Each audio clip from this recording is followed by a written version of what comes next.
When the earth shook in Haiti last year, that was the longest 2 minutes ever in my life. It also stirred attention to old mistakes. 80% plus of the houses are built by people who have no idea about construction. Buildings came crashing down. Bang, grrr, starting shaking. Killed more than 200,000 people and left more than 1 million homeless in a path of destruction that looked like a war zone. Some of those left to help rebuild were far away from the affected areas.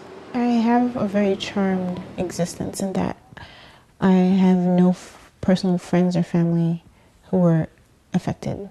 After living in Montreal for 13 years, Nadine Mondestin moved to Cap Haitien north of Port-au-Prince. Because Haiti needs me more than the rest of the world. As Haiti director for the Boston-based NGO Appropriate Infrastructure Development Group, she hopes some of the old mistakes will end with a new project that the group launched last spring.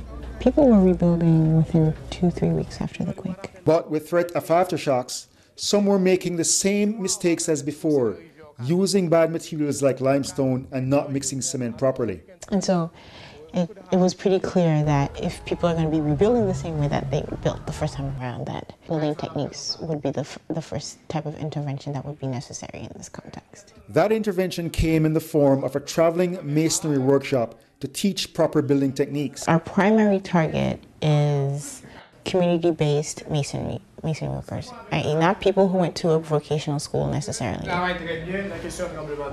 The trainers, structural engineers from the US, were working with AIDG to inspect buildings left standing after the quake.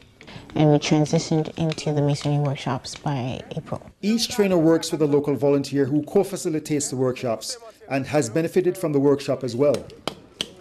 The co-facilitator is Adaja Kojo, who is our program lead, who is an engineering student, but he's been doing it so often now, since April, that he can almost facilitate everything by himself. That's the key to making the program work. Besides using local materials and teaching Creole to make the training accessible, the trainers want their trainees to teach other masons the new techniques.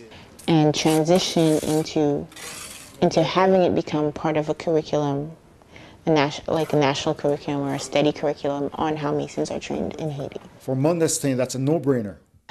That's how you make it sustainable, by making it very easy, very accessible. And hopefully help to put an end to old mistakes.